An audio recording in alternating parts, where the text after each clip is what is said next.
Hi అండి, అందరికీ నమస్కారం. నేను మీ వేణుగోపాల్ రెడ్డి ఫ్రమ్ జోష్ ఇన్నోవేషన్స్ ప్రైవేట్ లిమిటెడ్, జోష్ institute of foreign languages, adenine career guidance సంయుక్తంగా విద్యార్థులకు అవసరమైనటువంటి వందలాది వేలాది వీడియోస్ మనం రూపొందిస్తున్నాం.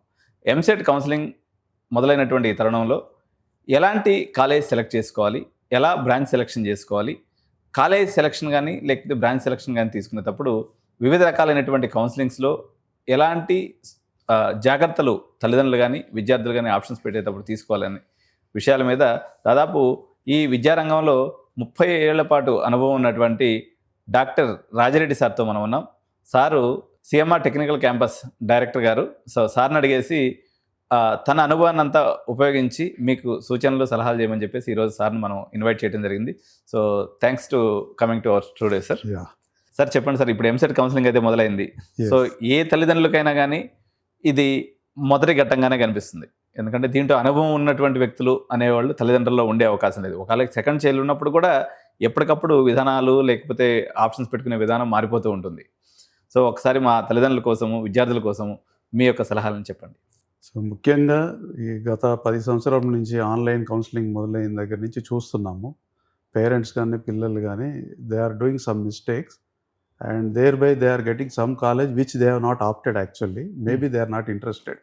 సో ఇందులో ఏంటంటే ముఖ్యంగా గమనించాల్సింది ఏంటంటే ఇది computer programming based counselling. First before that parents students decide చేసుకోవాలి whether they are interested in which branch, ఏ బ్రాంచ్కి వెళ్ళాలనేది వాడికి అవగాహన ఉండాలి. వాళ్ళ ఫ్రెండ్ తీసుకున్నాడు, లేకపోతే వాళ్ళ నైబర్ తీసుకున్నాడు, వాళ్ళ చుట్టాల దాంట్లో తీసుకున్నాడు కనుక కాకుండా వాని అబిలిటీ ఏ బ్రాంచ్లో అయితే వాడు ఎక్సెల్ అవ్వగలుగుతాడు. ఇంజనీరింగ్లో to my opinion branch doesn't matter, some time college also important. So both they have to choose based on their rank. Suppose 10,000 rank 5,000 rank వచ్చిన వాళ్ళ ఆలోచన ఒకటి, 40,000 ర్యాంక్ అతను కూడా సేమ్ కాలేజ్ ఆప్ట్ చేసుకుంటే రాకపోవచ్చు. కొన్నిసార్లు ఏమవుతుందంటే అలాట్మెంట్ కూడా జరగదు, ప్రాపర్గా పెట్టకపోతే ఏ కాలేజ్ కూడా సెలెక్ట్ అయ్యే అవకాశం ఉండదు. సో దీనికి నా సూచన ఏంటంటే ఏదైతే మనం రాదు అని అనుకుంటామో అక్కడి నుంచి మొదలు పెట్టాలి. ఈ ర్యాంక్ అయితే ఈ కాలేజు ఈ బ్రాంచ్ నాకు రాదు అనుకుంటా ఆ నెక్స్ట్ రాదు అనుకుంటా పెట్టుకుంటా వెళ్తే కరెక్ట్గా మనం ఎక్కడైతే మన ర్యాంక్ ప్రకారం ఉందో అక్కడ ల్యాండ్ అవుతాం ఎగ్జాక్ట్లీ. సో ఇది గమనించి ఆ ఆప్షన్స్ పెట్టేటప్పుడు కూడా సపోజ్ జనరల్గా ఏం చేస్తారు, ఒకటే కాలేజీలో ఫస్ట్ సిఎస్సి ఈసీఈ ఇట్లా పెట్టుకుంటూ వెళ్తారు కొంతమంది, లేదా ఒక సీక్వెన్స్లో సిఎస్సి అన్ని 10 కాలేజీలు పెట్టి మళ్ళీ ఈసీఈ 10 కాలేజీలు పెడతారు.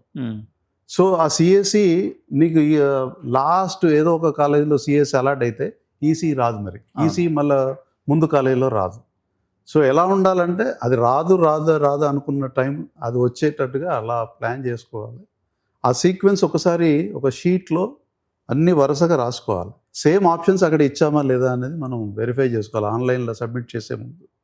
సో ఇలాంటి జాగ్రత్తలు తీసుకోవాలి. లేదంటే దగ్గరలో ఉన్న కాలేజు ఎవరైనా ప్రొఫెసర్స్ కానీ డిపార్ట్మెంట్ హెచ్ఓడీస్ కానీ సీనియర్ ఫ్యాకల్టీ ఉంటారు, వాళ్ళ సలహాలు తీసుకొని కూడా ఆప్షన్స్ ఎలా ఇస్తే ప్రాపర్గా మంచి college as per their rank which college they can expect. So అది ల్యాండ్ అవ్వడానికి చాలా అవకాశం ఉంటుంది. సపోజ్ ఈ తల్లిదండ్రులకు అవగాహన లేని తల్లిదండ్రులు కానీ పిల్లలు కానీ ఫస్ట్ టైం పార్టిసిపేట్ చేస్తున్నారు కాబట్టి ఎంసెట్ అనే దానికి, సో అది కూడా ఇంపార్టెంట్. ఓకే. సో యాక్చువల్గా వీళ్ళు ఆప్షన్స్ పెట్టుకునేటప్పుడు మీరు మొత్తం నోట్ చేసుకోవాలన్నారు సార్. ఇప్పుడు మీరు చెప్పినట్టుగా కొంతమంది అన్ని సిఎస్సి బ్రాంచ్లు పెట్టేసి దాని తర్వాత ఈసీ అంటే యాక్చువల్గా కరెక్ట్ విధానం ఏదైతే బాగుంటుంది, ఎలా పెట్టుకుంటే బాగుంటుంది? ఫర్ ఎగ్జాంపుల్ నేను చెప్తాను. సపోజ్ ఒక 10,000 ర్యాంక్ వచ్చింది అనుకోండి. 10,000 ర్యాంక్ వాడికి నాకు తెలిసి ఇప్పుడున్న 70-80 అటానమస్ కాలేజీలో టాప్ 10-12 అటానమస్ కాలేజీలో గ్యారంటీగా 10,000 ర్యాంక్ వాళ్ళకి వస్తుంది. కానీ సపోజ్ వాడు బ్రాంచ్ ఇంపార్టెంటా లేదంటే కాలేజ్ ఇంపార్టెంటా ఆర్డర్లో చేసుకుంటూ వెళ్ళాలి. సపోజ్ సిబిఐటి ఫస్ట్ ఆప్షన్ అనుకోండి.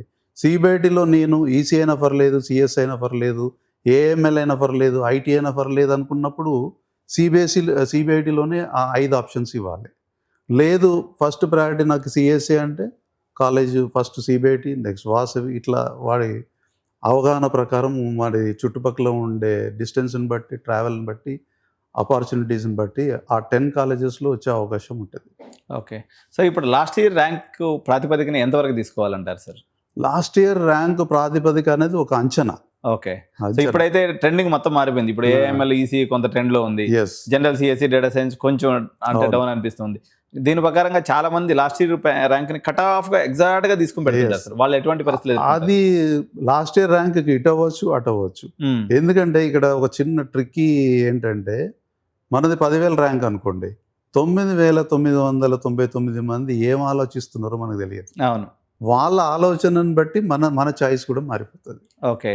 ఇప్పుడు లాస్ట్ ఇయర్ సిఎస్సి మొగ్గు చూపారు, ఇప్పుడు పేరెంట్స్ కానీ పిల్లలు కానీ చేంజ్ అవుతున్న మార్పుల ప్రకారం టెక్నాలజీ ప్రకారం ఏఐ సైడ్ ఏఎంఎల్ సైడ్ మొగ్గు చూపుతున్నారు.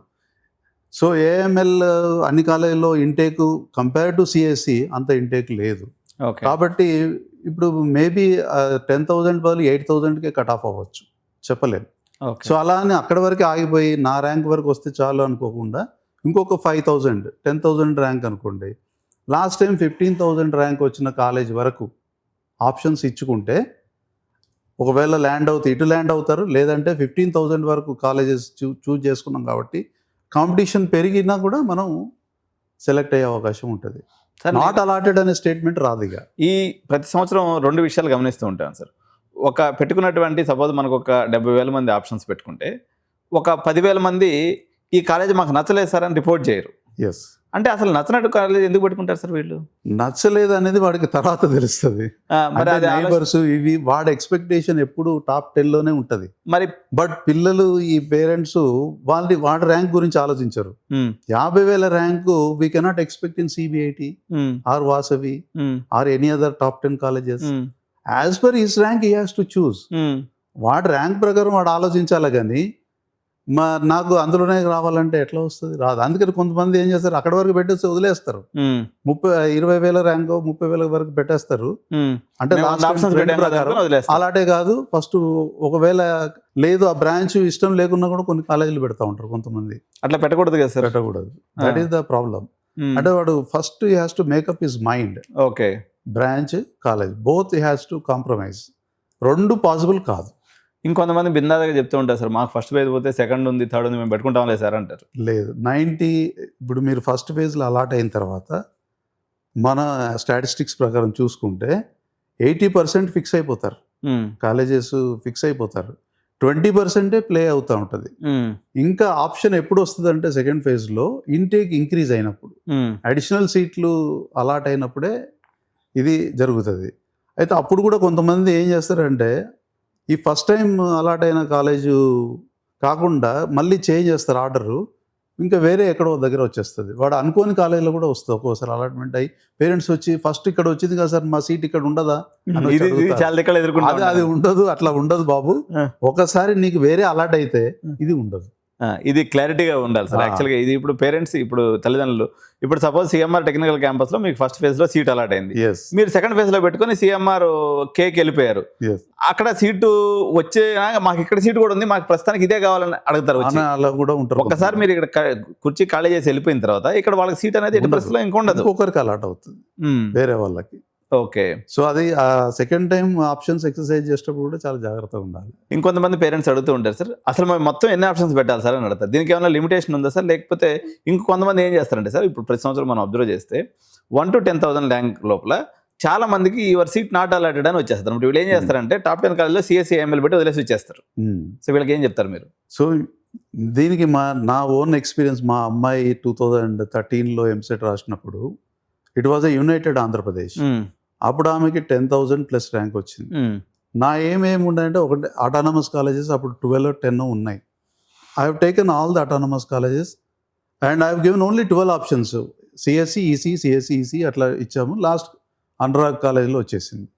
సెకండ్ ఫేజ్ కూడా also we have followed the same thing. Second ఫేజ్లో గోకరాజ్కి వచ్చేసింది. స్లైడ్ అయింది లిటిల్ ఊపర్, ఎందుకంటే టాప్ 5,000 10,000లో ఉన్న వాళ్ళు కొంతమంది వెళ్ళిపోవడం వల్ల. ఇక్కడ నంబర్ ఆఫ్ ఆప్షన్స్ ఇంపార్టెంట్ కాదు, మీ ర్యాంకు 50,000 ర్యాంక్. లాస్ట్ టైం తీసుకోండి, 30,000 ర్యాంకు కట్ ఆఫ్ అయిన కాలేజ్ నుంచి 50,000 ర్యాంకు కట్ ఆఫ్ మధ్యలో 40 మనది అనుకుంటే, ఆ కట్ ఆఫ్ మధ్యలో 10 ఆప్షన్స్ ఇచ్చినా కూడా సెలెక్ట్ అవుతుంది. ఊరికే టైం పాస్ కోసం ఏం చేస్తారు, పైన సిబిఐటి నుంచి మొదలు పెడతారు. 1,00,000 ర్యాంకులు కూడా సిబిఐటే పెడతారు. సో లక్ష ర్యాంక్ అది ఎట్లా తీసుకుంటుంది, తీసుకోదు కదా. తీసుకో. 100s, 1000s అయిపోతుంది. ఇంకా కొంతమంది జాక్పాట్గా తమాషాగా ఏం చెప్తుంటారంటే, సార్ ఓన్లీ అంటే ఫస్ట్ పెట్టిన కాలేజీలో వచ్చేస్తాయంట కదా సార్, మామూలుగా కింద దాకా వస్తే అది ర్యాంక్స్ ప్రకారం పోదంట కదా. ఈ రోస్టర్ పనిచేసే విధానం మీద పేరెంట్స్కి చాలా చాలా సందేహాలు ఉన్నాయి సార్. ఎగ్జాక్ట్గా ఈ రోస్టర్ ఎలా పనిచేస్తుంది ఒకసారి చెప్పండి. రోస్టర్ అంటే ఇప్పుడు రిజర్వేషన్ ప్రకారం ప్రతి 70% కన్వీనర్, ఆ 70% ఆఫ్ ద సీట్లోనే ఎస్సీ, ఎస్టీ, ఓబీసీ, తర్వాత EBC or economically weaker Backward. Section, EWS. So దాని ప్రకారం వెళ్తూ ఉంటుంది. సపోజ్ ఇప్పుడు బీసీ కానీ ఎస్సీ, ఎస్టీ కానీ ఓసీలో కాంపిటీషన్, ఓసీ ర్యాంక్ అలాట్ కాంపిటీషన్కి వెళ్తే వాళ్ళది రిజర్వేషన్ కేటగిరీలో మంచి వెళ్ళిపోతుంది. అక్కడ రీప్లే ఒకసారి అలాట్ అవుతే ఒక కేటగిరీలో ఇంకో కేటగిరీకి షిఫ్ట్ అవ్వడం అనేది ఉండదు. సార్ యాక్చువల్గా కొన్ని సందర్భాలలో కొంతమంది పేరెంట్స్ ఏం చేస్తారంటే, ఉదాహరణకి ఒక స్టూడెంట్ యొక్క is a resident of Kandlakoya అనుకుందాం. కండ్లకాయలో ఉన్నటువంటి విద్యార్థి సపోజ్ ఒక 15,000 ర్యాంక్ వచ్చింది అనుకుందాం సార్, ఒక 10,000 ర్యాంక్ వచ్చింది అనుకుందాం. ఈ 10,000 ర్యాంక్ ఉన్నటువంటి వ్యక్తి సివిఆర్ కాలేజ్ పెట్టుకోవడం బెటరా, సిఎంఆర్ టెక్నికల్ క్యాంపస్ పెట్టుకోవడం బెటరా? ఎగ్జాక్ట్గా ఒక పేరెంట్గా మీరు ఆన్సర్ చెప్పండి సార్. సో ఇప్పుడు అదే మీరు అన్నట్టు కరెక్ట్ పాయింట్, ఇది కరెక్ట్ క్వశ్చన్ కూడా. కండ్లకోయలో ఇప్పుడు మనకు చుట్టుపక్కల ఒక 10-15 కాలేజీలు ఉన్నాయి. మేడ్చల్ జోన్ అనుకుంటే సపోజ్, ఇప్పుడు సీమా టెక్నికల్ క్యాంపస్ అటు CVR college exactly opposite, 60 kilometres. Daily ఒక student 2 hours morning, 2 hours evening. 7కి బయలుదేరాలి, 9 కాలేజ్ అవుతుంది. ఈవినింగ్ కూడా 7 అవ్వచ్చు. So most of the life ట్రావెలింగ్లోనే అయిపోతా ఉంటుంది. మావాడు కష్టపడతారు కదా సార్, పెద్ద కాలేజ్ కదా అంటారు కొంతమంది. నథింగ్, నేను చాలా చూశాను చాలా మందిని. ఇప్పుడు ఉన్న జనరేషన్ చాలా వీక్ ఉన్నారు, physically mentally they are weak. Even మళ్ళీ ఈ ట్రావెలింగ్ సరిగా ఫుడ్ కూడా తినరు, బ్రేక్ఫాస్ట్ చేయరు, లంచ్ సరిగా బాక్స్ తెచ్చుకోరు, తినరు, ఈ క్యాంటీన్లలో అక్కడ ఇక్కడ తింటారు. దానివల్ల కూడా నో యూజ్, హెల్త్ పాడైపోతుంది. మళ్ళీ ఇల్నెస్ అని చెప్పి కాలేజ్ బంక్ కొడతా ఉంటారు. సో అటెండెన్స్ ఉండదు. So when they are not regular. అదొకటే కాదు, యాక్చువల్గా టు మై ఒపీనియన్ యాక్చువల్గా ఇంజనీరింగ్ అనేది ఫుల్లీ రెసిడెన్షియల్ ఉండాలి నా లెక్క ప్రకారం. ఫుల్లీ రెసిడెన్షియల్ లేకపోయినా చుట్టుపక్కల college where he can spend beyond the college hours. Suppose మేము తీసుకున్నాం అనుకోండి, okay 9 to 4 is a college, but our library will be open, our gym and other facilities will be open. Sports activities కానీ, ఏదైనా workshops, లేదంటే ఏదైనా వాడు project చేయాలనుకుంటే కూడా ఎక్స్టెండెడ్ అవర్స్ ఉండొచ్చు. ఫెసిలిటీస్ అన్నీ ఓపెన్ ఉంటాయి. సో ఇవన్నీ ఉపయోగించుకోవాలంటే వాడు ట్రావెల్ చేయగానే 4 అనగానే గంట కొట్టంగానే బస్ ఎక్కేస్తాడు. సో ఈ కెనాట్ యూస్ ప్రాపర్లీ ఇది. మిగతా టైం ఏడు ఉంటాడు వాడు, క్లాస్ రూమ్లో, ల్యాబ్లో ఉంటాడు, అంతే కదా. ఈ won't find time to explore himself. So that is the disadvantage if you choose a college which is far away from his house. Okay. Whereas relatively, competitively, same college if it is available nearby, I have always preferred. And sir, both are autonomous. స్టూడెంట్కి ఒక్కడికే ఇబ్బందా, లేకపోతే మా sisters కలిగే ఇబ్బంది ఏందో ఒకసారి చెప్పండి sir. Sisters అంటే వాళ్ళ మదర్స్, అంటే స్టూడెంట్ వాళ్ళ మదర్స్కి ఇబ్బంది అంటే ఇప్పుడు వాళ్ళు పొద్దున్న లేవాలి, 4 గంటలకు లేవాలి, భోజనాలు, టిఫిన్లు అన్ని రెడీ చేయాలి. 2-3 నెలలు హుషారుగా ఉంటుంది కానీ తర్వాత ఏదైనా ఒక 1 month maximum they may be happy. మా వాడికి అక్కడ వచ్చింది, ఇక్కడ వచ్చింది అని హ్యాపీ ఉంటుంది. 4 రోజుల తర్వాత వాడికి మోకాలు నొప్పులు, కాళ్ళ నొప్పులు, లేజీ తయారవ్వడము, రాగానే పడుకోవడము, ఏదన్నా ఈవెన్ ల్యాబొరేటరీ వర్క్ కానీ, హోమ్ వర్క్ కానీ, ప్రోగ్రామింగ్ స్కిల్స్ కానీ, what you can do after travelling 2 hours ఏం చేయలేరండి. Literally I'm also experiencing after travelling for 1.5 hours I cannot immediately resume my work. Need rest. Again, early morning he has to come, no? Again. So I have recommended some of my relatives also. వాళ్ళు ఉప్పల్లో ఉంటారు. ఇప్పుడు మా Seema technical క్యాంపస్లోనే ఆమె నేనున్నా అని చెప్పేసి ఆమె వాళ్ళ ఫాదర్ ఇక్కడ జాయిన్ చేశారు. తీసుకున్న తర్వాత I suggested to be stay in the hostel. Because she will be losing 4 critical hours per day unnecessarily in the traveling, which she can convert into some other useful learning. So అని చెప్పి నేను recommend చేశాను. She stayed in the hostel. Sir యాక్చువల్గా ఇప్పుడు ఈ transportation point of వ్యూలో తీసుకుంటే జనరల్గా ఒక స్టూడెంట్ ఎంత దూరం ఒక కంఫర్టబుల్గా ట్రావెల్ చేసి తన వర్క్ని యాజ్ యూజువల్గా చేసే అవకాశం ఉంటుంది సార్, మీ అబ్జర్వేషన్ ఏంటి? మ్యాక్సిమం అండి 30-45 minutes కన్నా ఎక్కువ ఉండకూడదు. ఆర్ మ్యాక్సిమం 10 to 15 kilometers దూరంగా దాటి ఏదన్నా ఒకదాన్ని మనం చూసుకోవాలి. 15 kilometers లేకపోతే ఒక 30 to 45 is the maximum time which he can spend. Okay. For travelling, but Hmm. Not 1.5 hour 2 hours. బస్సులు ఉన్నాయి, సో ఫెసిలిటీ ఇప్పుడు వీళ్ళందరూ పేరెంట్స్ మీరు అందరూ ఏం చేయాలంటే ఫస్ట్ మీరు పెట్టుకునే ఆప్షన్స్ పెట్టుకునేటప్పుడు కంపల్సరీగా మీరు ఆప్షన్స్ పక్కనే మన ఇంటి దగ్గర నుంచి కాలేజ్ ఎంత దూరం ఉందనేది కూడా మీరు పక్కన తప్పనిసరిగా నోట్ చేసుకోవాలి. ఎస్. ఇప్పుడు ఇంకోటి అన్ని అటానమస్ కాలేజీలే, అన్ని చోట్ల సిఎస్సి, సిఎస్సిఎంఎల్, డేటా అన్ని courses ఉన్నాయి. అన్ని కోర్సెస్ ఉన్నాయి. Hmm. ఇప్పుడు ఇంకోటి ప్లేస్మెంట్ సైడ్ వెళ్ళినా కూడా ఇప్పుడు అంత ఓపెన్ కాంపిటీషన్, రైట్? ప్రతి MNC company they are keeping their hackathons, codeathons, వీటి ద్వారానే రిక్రూట్మెంట్ జరుగుతుంది. స్టూడెంట్, నా ఉద్దేశంలో కాలేజ్ సెలెక్షన్ అంటే స్టూడెంట్కి ఆడ ఎక్స్ప్లోర్ చేసే అవకాశం ఉందా లేదా ఆ కాలేజీలో, జస్ట్ పోయి రావడం కాదు, వస్తే ఎక్స్ప్లోర్ చేసే అవకాశం ఉంటే వాడు గ్రో అవుతాడు. All round development is important. Narayana Chaitanya junior college, inter లాగా we cannot treat engineering colleges. Okay. So residential గా ఉండటానికి versus daily up and down చేయడానికి మధ్యలో వ్యత్యాసం ఏంది? చాలా కాలేజెస్ సార్ ఇప్పుడు అంటే because of their constraint of the place లేదా సిటీ లొకేషన్లో ఉండటం వల్ల చాలా కాలేజ్ హాస్టల్స్ ఉండవు. ఎస్. సో ఈ పిల్లలు కాలేజ్ క్యాంపస్ హాస్టల్లో ఉండడానికి, కాలేజ్ బయట ఒక ప్రైవేట్ పీజీలో ఉండడానికి మీరు ఏం వ్యత్యాసాన్ని గమనించారు during your journey? I always prefer college hostel అండి. ఎందుకంటే safety and schedule, time table, punctuality and quality of food కానీ, and any resource you take, it will be definitely it is far better in the inside, maybe little bit costly. నేను observe చేసింది ఏంటంటే parents generally they choose a private hostel because it may be little lesser, అది ఇన్స్టాల్మెంట్లో ఉంటుంది కూడా. కానీ maximum cases, మాకు వచ్చిన కేసెస్ అన్నీ చెడిపోవడానికి అవకాశాలు ఎక్కువ ఉంటాయి. ఫ్రెండ్షిప్, సేమ్ క్లాస్ వాడు ఉండకపోవచ్చు, సేమ్ కాలేజ్ వాడు ఉండకపోవచ్చు, సో సింక్ అవ్వరు. ఆ వేలో వేరే హ్యాబిట్స్కి సింక్ అవ్వచ్చు. నేను చాలా చూసాము, చాలామంది దే ఆర్ ఏమంటే టెంప్ట్ అయిపోతూ ఉంటారు కొన్ని other activity which are not legal, like drugs అవ్వచ్చు, లేదా డ్రింకింగ్ హ్యాబిట్ అవ్వచ్చు, లేదా బెట్టింగ్ హ్యాబిట్ అవ్వచ్చు, whatever it is. Attraction, so మొత్తం లైఫే స్పాయిల్ అయిపోతుంది. ఇఫ్ యూ థింక్ అబౌట్ 30,000-40,000, జనరల్గా నేనేమన్నా ఇన్వెస్ట్మెంట్, ఓన్లీ ప్లాట్, ఇల్లు కొనంటే ఇన్వెస్ట్మెంట్ డబుల్ అవుతుంది, ట్రిపుల్ అవుతుంది అని ఆలోచించకూడదు. Parents should also invest on their children. If they are good, if they become a good citizen of India, then they will be happy. Otherwise life long వీళ్ళు 20 ఏళ్ళు సరిగా లేకపోతే 40 ఏళ్ళు బాధే. పేరెంట్స్ బాధపడాల్సిందే వాళ్ళు ఉన్న రోజులు.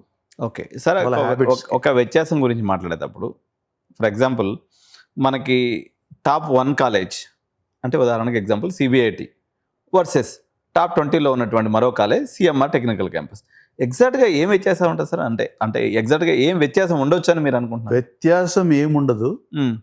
సిబిఐటి అయితే సెల్ఫ్ లెర్నింగ్, చెప్పకున్నా వాడు, ఎందుకంటే ఆల్రెడీ ఆ ఎన్విరాన్మెంట్లో వచ్చి ఉంటాడు. 100 నుంచి 500 ర్యాంకు, 100 నుంచి 1000 ర్యాంక్ లోపు స్టూడెంట్స్ ఉంటారు. Already they are good in maths, good in physics, chemistry, communication, in all respects. కొద్దిగా అక్కడ faculty effort will be very less compare to our, because we will be getting 10,000, 20,000 to the rank of students. So our efforts should be doubled and care should be more compared to those colleges. Okay. So that is also very important. So every day call cheyadamu, రాకపోతే parents కి inform చేయడము, follow up చేయడము, attendance importance ఇది చేయడము, and assignments కానీ, మిగతా laboratory work కానీ, ఏది కానీ follow up will be more here and work will be more in fact. Okay. So ఈ ఆప్షన్స్ పెట్టుకున్న తర్వాత అంటే ఎటువంటి జాగ్రత్తలు తీసుకోవాలి? అంటే సేవ్ అండ్ ప్రింట్అవుట్ విషయంలో కానీ, లేకపోతే ఒకసారి రీవెరిఫై ఎలా చేసుకోవాలి సార్ పిల్లలు? ఈ ఎంసెట్ ఆప్షన్ ఫస్ట్ ఒక ప్రింట్అవుట్ తీసుకున్న దాంట్లో ఆప్షన్స్ అన్నీ ఎక్సర్సైజ్ చేసిన తర్వాత, సపోజ్ బై మిస్టేక్ ఇప్పుడు సిబిఐడే college mechanical or maybe production engineering అని పెట్టుకున్నాం అనుకోండి, ఒకవేళ 5,000 ర్యాంక్ వాళ్ళు 4,000 ర్యాంక్ వాళ్ళు మేబీ తగలచ్చు. అవును. బట్ ఆ 5,000 ర్యాంక్ వచ్చిన అతనికి CSC, maybe next or some other college he may get CSC also. So this is what a tricky thing. They have to be very careful. Branch or college, if he loves only CBIT, let him take CBIT, or if he loves some college or near to that his home, VNR, Gokaraj or CMR, whatever it is, you choose that only. Sir యాక్చువల్గా ఈ first phase counselling అయిపోయిన తర్వాత విద్యార్థులు కాలేజీకి రావాల్సిన అవసరం ఉందంటారా? As per notification అయితే ఆన్లైన్లో రిపోర్ట్ చేయాలి. కానీ నా సజెషన్ ఏంటంటే, మీకు ఏ కాలేజీ ఏ సీట్ వచ్చిందో వెళ్ళి కాలేజ్ అట్మాస్ఫియర్, కాలేజ్ ఒకసారి ఫిజికల్గా చూసి కన్వీనియంట్గా ఉందా లేదా, how you can interact with the faculty or students. By the time ఇప్పుడు ఫస్ట్ ఫేజ్ వచ్చేసరికి second, third year, fourth year class వరకు కూడా స్టార్ట్ అవుతుంది. So they can interact and they can make a final decision. నా choice what I got, if they happy and satisfied with that, not to go for second counselling and make mess of it.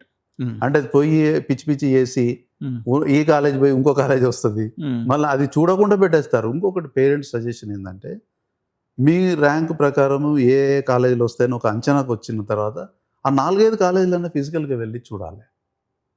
ఫిజికల్గా చూస్తే ఏమవుతుందంటే, ఇప్పుడు మీరు travel చేస్తే మీకు తెలిసిపోతుంది ఎంత డిఫికల్టీ అని. ఇంటి నుంచి సపోజ్ మీరు అన్నారు ఒక 2 రోజులు పోయి రావాలి సార్. 2 రోజులు పెట్టుకొని ప్రోగ్రామ్ పెట్టుకొని తిరిగి వస్తే ఏ కాలేజీ కన్వీనియంట్ ఉంది, ట్రాఫిక్ ఎలా ఉంది, అక్కడ వాతావరణం ఎలా ఉంది, గ్రౌండ్స్ ఎలా ఉన్నాయి, ఫెసిలిటీస్ ఎలా ఉన్నాయి, కంపారిజన్ చేసుకోవాలి. చేసుకున్నప్పుడు ఆ వచ్చిన తర్వాత మనకు కంక్లూజన్ వచ్చేస్తుంది, yes my option is right అనుకుంటే సెకండ్ ఫేజ్కి వెళ్ళకూడదు. సెకండ్ ఫేజ్ వెళ్ళేటప్పుడు కూడా దీనికన్నా కింది ఆప్షన్స్ ఇచ్చుకోవాలి, కానీ పైన ఏం చేంజ్ చేయకుండా వెళ్ళాలి. ఎందుకంటే దీనికన్నా కింద వచ్చే అవకాశం ఉంటుంది, కానీ పైన వచ్చే అవకాశం ఉండదు. అవును. సో కింద ఉన్నటువంటి ఆప్షన్స్ ఏదైతే మీకు 100th option, suppose CMR technical campus వచ్చిందంటే, సో మీరు 100 పైన ఉన్నటువంటి ఆప్షన్స్ ఏదైనా పెడితే పెట్టవచ్చు తప్ప మళ్ళీ 101 ఆప్షన్ నుంచి మనం ఎట్టి పరిస్థితుల్లో మనం మళ్ళీ చేంజ్ చేస్తే కింద పోతాం, మర్చిపోతాం, లేదా ఏదో ఒక మిస్టేక్ పెట్టి ఏదో ఒక మెస్ అయితే కిందికి వెళ్ళిపోతాం, వచ్చినటువంటి సీట్ ఎగిరిపోతుంది. సో ఆ తప్పు చేయకూడదు. సో ఈ ఫస్ట్ ఫేజ్ కౌన్సిలింగ్ వచ్చిన తర్వాత సీట్ లాక్ చేసుకోవాలంటే వీళ్ళు మొత్తం పేమెంట్ చేస్తారు కదా సార్? ఆన్లైన్లోనే ఆన్లైన్లో పేమెంట్ చేయాలి. చాలా సందర్భాల్లో పేరెంట్స్ అడిగే డౌట్ ఏంటంటే, సరే ఇది మేము సపోజ్ సిఎంఆర్ టెక్నికల్ క్యాంపస్లో మాకు సీట్ వచ్చినప్పుడు మేము ఆన్లైన్లో పే చేస్తాం కదా, ఈ డబ్బులు సిఎంఆర్ వాళ్ళకి వెళ్ళిపోతాయి కదా, నేను సెకండ్ ఫేజ్కి వెళ్తే నా పైసలు ఎట్టా అని అడుగుతుంది. లేదు, ఆ డబ్బులు ఎంసెట్ కన్వీనర్ దగ్గరే ఉంటాయి. వీళ్ళు పే చేసేది కూడా ఎంసెట్ కన్వీనర్కే. ఓకే. మొత్తం అడ్మిషన్ ప్రాసెస్ కంప్లీట్ అయిన తర్వాత 2 months 3 months వీళ్ళు ఏ కాలేజీలో ఫైనల్గా, సపోజ్ ఫస్ట్ టైం ఒక కాలేజీలో వచ్చింది, ఒక కాలేజీలో ఫీజు కట్టారు, సెకండ్ ఫేజ్లో ఇంకో కాలేజ్ వచ్చింది, ఆ కాలేజీ డిఫరెన్స్ అమౌంట్ ఉంటే కడతారు, లేదు సెకండ్ వచ్చిన కాలేజ్ ఇంకా తక్కువ ఉందనుకోండి అమౌంట్, వీళ్ళకే రిటర్న్ వస్తుంది. సో ఆ స్లిప్ ఏదైతే మీరు కట్టిన ఛాలెంజ్ స్లిప్ కానీ అలా ఇవన్నీ ఉంటాయి కదా, ఫైనల్గా మీరు వెళ్ళి ఎక్కడ రిపోర్ట్ చేస్తారు, ఆ కాలేజ్ వాళ్ళు ఆ స్లిప్స్ అన్నీ కలెక్ట్ చేసుకొని మళ్ళీ మేము వెబ్సైట్ కన్వీనర్కి సబ్మిట్ చేయాలి. అప్పుడు వాళ్ళు ఇవన్నీ వెరిఫై చేసుకొని ఫైనల్గా ఏ స్టూడెంట్ ఏ కాలేజీలో ఉన్నాడో వెరిఫై చేసుకొని రిపోర్టింగ్ ప్రకారం అంత అమౌంట్ కాలేజీకి ఒక 2-3 months తర్వాత పంపిస్తారు. ఓకే. అంటే ఇప్పుడు వీళ్ళు ఫీజు పే చేసుకునేటప్పుడు సపోజ్ ఒక ₹1,00,000 మన కాలేజీకి ఫీజు ఉందనుకోండి సార్, 250 2 సార్లు పే చేసుకోవచ్చా? నో, మొత్తం ఒకటేసారి పే చేయాలి. ఓకే. సో క్యాష్లో పే చేసేదానికి ఆప్షన్ ఉంటుంది? లేదు, ఆన్లైనే, మొత్తం ఆన్లైన్లోనే పే చేసుకోవాలి. యూజింగ్ డెబిట్ క్రెడిట్ కార్డ్ ఉపయోగించేయడమే తప్ప మనం డైరెక్ట్గా ఇప్పుడు 2 కిస్తీలుగా కట్టుకునే ఆప్షన్ లేదు. అది ఆన్లైన్లో ఉండదు. ఓకే. అది తీసుకోదు. ఫస్ట్ ఆఫ్ ఆల్ మనకి జాయినింగ్ రిపోర్టే తీసుకోదు. ఓకే. కంప్లీట్ పే చేయాల్సింది, మొత్తం పే చేయాల్సిందే. ఊరికి అలాట్మెంట్ ఆర్డర్ వచ్చింది నేను అనుకొని అట్లనే ఉండేసి సెకండ్ ఫేజ్కి వెళ్తే ఫస్ట్ ఫేజ్ ఉండదు. ఓకే. కొంతమంది అలా అనుకోవచ్చు, ఫీజు తర్వాత కడితే ఏమవుతుంది, ఫీజు తర్వాత కడితే ఏమవుతుంది, నాకు సీట్ అలాట్ అయిపోయింది కదా అని అనుకోవచ్చు. అలా ఉండదు. కంపల్సరీ ఆన్లైన్లో పే చేసి రిపోర్ట్ చేయాలి. Okay. Maybe they need not come to college, but my suggestion ఏంటంటే they should come and visit the college and make themselves whether they are happy with the seat what they got. Okay. ఇప్పుడు దీని తర్వాత first phase అయిపోతుంది sir, మనకి second phase options ఉంటుంది. Second phase options అయిపోయిన తర్వాత కాలేజీకి తీసుకొచ్చి అన్ని సర్టిఫికేట్ సబ్మిట్ చేయాలంటే? yes, after second phase. So ఆ డెడ్ ఎండ్ లోపల సర్టిఫికేట్ సబ్మిట్ చేయకపోతే ఆ సీట్ ఎగిరిపోయినట్టేనా సార్? ఇంకా సెకండ్ ఫేజ్ తర్వాత రిపోర్ట్ చేయకపోతే కాలేజీలో మేము మనకి ప్రతి కాలేజీకి ఒకటి ఇస్తారు లిస్టు, కాలేజీలో రిపోర్ట్ చేస్తే టిక్ పెట్టాలి. ఆ టిక్ పెట్టలేదనుకోండి వాళ్ళు పార్టిసిపేట్ చేయొచ్చు నెక్స్ట్ రౌండ్లో, ఫైనల్ రౌండ్లో, కానీ ఈ సీట్ ఉండదు. ఓకే. సో ఎగ్జిస్టింగ్ వచ్చినటువంటి సీట్ రిపోర్ట్ చేయడం వల్ల ఏంటంటే వేరే సీట్ రాకున్నా ఈ సీట్ ఉంటుంది. ఓకే. రిపోర్ట్ చేయకపోతే ఇది ఉండదు, వేరే దానికి వస్తే రావచ్చు, చెప్పలేము. ఓకే. ఈ తర్వాత ఒక సెకండ్ ఫేజ్ అయిపోయిన తర్వాత థర్డ్ ఫేజ్ కూడా ఇట్లాగే వెళ్ళి పార్టిసిపేట్ చేస్తారు.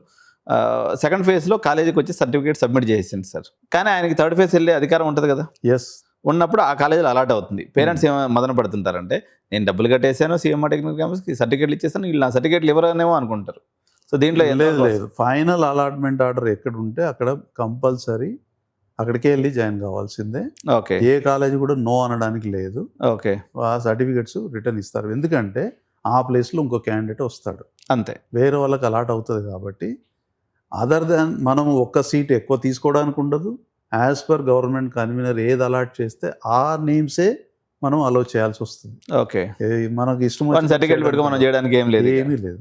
ఓకే సో ఇప్పుడు ఈ మధ్య కాకపోతే ప్రాసెసింగ్ ఫీజు అని maybe ₹1000 ₹2000 processing fee depends on the college తీసుకొని మళ్ళీ రిటర్న్ మిగతా అమౌంట్ రిటర్న్ చేస్తారు. ఓకే సో ఈ ఇంటర్నల్ స్లైడింగ్ అనే ఒక కాన్సెప్ట్ కూడా దీని మీద కూడా చాలా సందేహాలు ఉంటూ ఉంటాయి సార్, ఏంటి దీని గురించి?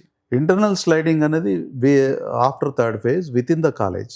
అంటే అది ఖాళీ ఉంటేనే, ఇప్పుడు సిఏ ఒక 4 బ్రాంచ్లు ఉన్నాయి అనుకోండి, ఒక బ్రాంచ్లో ఖాళీ సీట్లు ఉంటేనే ఆర్ రిపోర్ట్ చేయకుండా ఖాళీ ఉన్నప్పుడే ఈ కింద బ్రాంచ్ వాడు పై బ్రాంచ్ ఇంకా వేరే బ్రాంచ్ చేంజ్ అవ్వడానికి అవకాశం ఉంటుంది. అది విత్ ఇన్ ద కాలేజే. ఓకే సపోజ్ మనకి ECE, CSC, data science, AML ఉంది. సపోజ్ మన సీఎంఆర్ టెక్నికల్ క్యాంపస్ తీసుకుని ఈసీ అతను సపోజ్ సిఎస్సిలో ఒక సీటు వేకెంట్ ఉంది, ఈసీ అతను ఆప్ట్ చేయడానికి అవకాశం ఉంటుంది. కానీ అది కూడా ఆర్డర్ ఆఫ్ మెరిట్. ఎంతమంది ఆప్ట్ చేశారు, ఫస్ట్ ర్యాంక్ కూడా ఎవడు ఉంటే వాడికే అవకాశం వస్తుంది. సో అనేక సందర్భాల్లో ఇలాంటి సిచ్యువేషన్స్ కూడా మనం ఎదుర్కొంటూ ఉంటాం సార్. గవర్నమెంట్కి సంబంధించినటువంటి జోసా కౌన్సిలింగ్ ఏదైతే ఉంటుందో ప్యారల్గా ఎంసెట్కి ప్యారల్గా అది కూడా నడుస్తూ ఉంటుంది, సెకండ్ రౌండ్లో నడుస్తున్నట్టుంది. సపోజ్ మన దగ్గర సెకండ్ ఫేజ్ అలాట్ అయిపోయింది, లేకపోతే థర్డ్ ఫేజ్ అలాట్ అయిపోయింది, లేకపోతే ఆ టైంలో ఆయనకి సీసీఆబ్లో సీట్ వచ్చినప్పుడు ఎలాంటి నిర్ణయం తీసుకుంటూ ఉంటారు, కన్వీనర్ ఎలాంటి డెసిషన్ తీసుకుంటాడు దీని మీద? అంటే యాక్చువల్గా ఏంటంటే ఒక కట్ ఆఫ్ డేట్ అని ఉంటుంది అడ్మిషన్స్కి. ఈవెన్ వీళ్ళు ఫీజు కట్టి ఫస్ట్ ఫేజ్, సెకండ్ ఫేజ్ తర్వాత కూడా ఒక ఆ డేట్ లోపల కూడా క్యాన్సిల్ చేసుకోవాలనుకుంటే ఇంజనీరింగ్ ఆ సీట్ క్యాన్సిలేషన్ చేసుకోవచ్చు. క్యాన్సిలేషన్ చేసుకున్నప్పుడు ఆ అమౌంట్ అక్కడే ఎప్సెట్ కన్వీనర్ దగ్గరే డబ్బులు ఉంటాయి కాబట్టి వీళ్ళకి ఏ మోడ్ ద్వారా పే చేశారో, ఐదర్ బ్యాంక్ ద్వారా చేశారా, క్రెడిట్ కార్డా, డెబిట్ కార్డా, దానికే మళ్ళీ అమౌంట్ రిటర్న్ వస్తుంది. కట్ ఆఫ్ డేట్ దాటితే అమౌంట్ రాదు. చాలామంది పేరెంట్స్ ఈ డెబిట్ కార్డు, క్రెడిట్ కార్డు చాలామందికి ఉండవు సార్. ఎందుకంటే మన తెలంగాణ రాష్ట్రంలో లేకపోతే ఏపీలో అయినప్పుడు కూడా మెజారిటీ ఆఫ్ ది పేరెంట్స్ రైతు కుటుంబాల నుంచి ఉంటారు. వీళ్ళకి డెబిట్ క్రెడిట్ కార్డులు మెయింటైన్ చేయరు న్యాచురల్గా. వీళ్ళు వెళ్ళేసి మీ సేవా సెంటర్లో వాళ్ళ ద్వారా డబ్బులు కట్టించేస్తుంటారు. క్యాన్సిలేషన్ అయినప్పుడు వాళ్ళ పరిస్థితి ఎలా ఉంటుంది సార్? క్యాన్సిలేషన్ అయినప్పుడు ఏ ద్వారా పోయిందో అక్కడికి వస్తాయి డబ్బులు. సో పైసలు ఆగమైపోయినాయి. వాళ్ళతో మరి వీళ్ళు మాట్లాడుకోవాలి. అంటే they should take some receipt లాంటిది, ఏదైనా అక్నాలెడ్జ్మెంట్ తీసుకుంటే పేమెంట్ డీటెయిల్స్ ఉంటాయి కదా, సో అది తీసుకోవాలి. తీసుకొని మళ్ళీ అక్కడ రిటర్న్ వచ్చినప్పుడు వీళ్ళు వెళ్ళి అడగాలి. ఆర్ ముందే క్లారిటీగా ఇట్లా క్యాన్సిల్ అయినప్పుడు మళ్ళీ మీకే వస్తాయి కదా, మీరు ఇవ్వాలని చెప్పి ఒక కమిట్మెంట్ తీసుకోవాలి. పేరెంట్స్ కానీ స్టూడెంట్స్ కానీ అలాంటి చోటనే వెళ్ళి చేయాలి. లేదంటే ఇప్పుడు చాలామందికి ఆన్లైన్ బ్యాంకింగ్ ఉంది. విలేజ్లో అయినా సిటీలో అయినా ఎక్కడైనా చుట్టాలు కానీ ఫ్రెండ్స్ కానీ ఎవరికైనా వీళ్ళు వాళ్ళ ద్వారా కూడా చేయొచ్చు. ఈ సేవా సెంటర్కే వెళ్ళాలని ఏం లేదు సార్. చివరిగా మీకున్నటువంటి అనుభవాన్ని ఉపయోగించి పేరెంట్స్ తీసుకోవాల్సినటువంటి ఒక 5-6 జాగ్రత్తల గురించి తెలియజేస్తే వీడియోని ముగిద్దాం సార్. సో ఎంసెట్ ఆప్షన్స్ పెట్టిన తర్వాత, అలాట్మెంట్ అయిన తర్వాత పేమెంట్కి వాళ్ళు ప్రిపేర్ అయిపోయి ముందే కాలేజ్ వైజ్గా మేబీ ఇప్పుడు ఎంత ఉన్నాయి, 50,000 నుంచి 1,50,000 వరకు ఉంటుంది fee, depending on the rank. వాళ్ళు కంక్లూజన్కి వచ్చేయచ్చు. దాని ప్రకారం డబ్బులు రెడీ పెట్టుకొని ఆన్లైన్ పేమెంట్ చేసి ఆ joining allotment order printout copies and xerox copies of all certificates like SSC, inter, photographs and caste certificate or whatever it may be, ఇవన్నీ రెడీ పెట్టుకొని కాలేజీకి ఎప్పుడు రిపోర్ట్ చేయమంటారో అప్పుడు రిపోర్ట్ చేసేసి తర్వాత ఎస్పెషల్లీ ఇప్పుడు ట్రాన్స్పోర్ట్కు పెట్టే డబ్బులు, నా ఉద్దేశంలో అయితే ఇప్పుడు మన హైదరాబాద్ సిటీ తీసుకుంటే చాలా వైడ్, 30,000 to 50,000 డబ్బులకి ఏ కాలేజీ తక్కువ ఉండదు. ఇంకొక డబ్బులు వేసేసుకుంటే హాస్టల్లో కూడా అకామిడేషన్ వచ్చేస్తుంది. సో నా సజెషన్ అయితే ఇఫ్ డిస్టెన్స్ ఈజ్ మోర్, నాకు ఆ కాలేజే కావాలి, డిస్టెన్స్ ఎక్కువ అనుకుంటే హాస్టల్ అకామిడేషన్ కూడా చూసుకోవాలి. సో ఇవన్నీ ఇలాంటి జాగ్రత్తలు చిన్నవి తీసుకుంటే డెఫినెట్గా అబ్బాయి కానీ అమ్మాయి కానీ భవిష్యత్తు చాలా బాగా ఉంటుంది. I wish all the EPSET 2026 aspirants, please think and carefully exercise your options and take the suggestions of the nearby senior people or who are already professors or assistant professors. Maybe some college or other college people will be available around you. Take the suggestions and lock your whatever exercises and save properly, and so that you will get what you are going to expect. Okay. So I wish all the success for all the aspirants of EPSET 2026. Thank you so much, sir, for coming to our Thank studio you. and explain all our Thank you. students and parents regarding this MSET counseling procedure. Thank you once again. Right.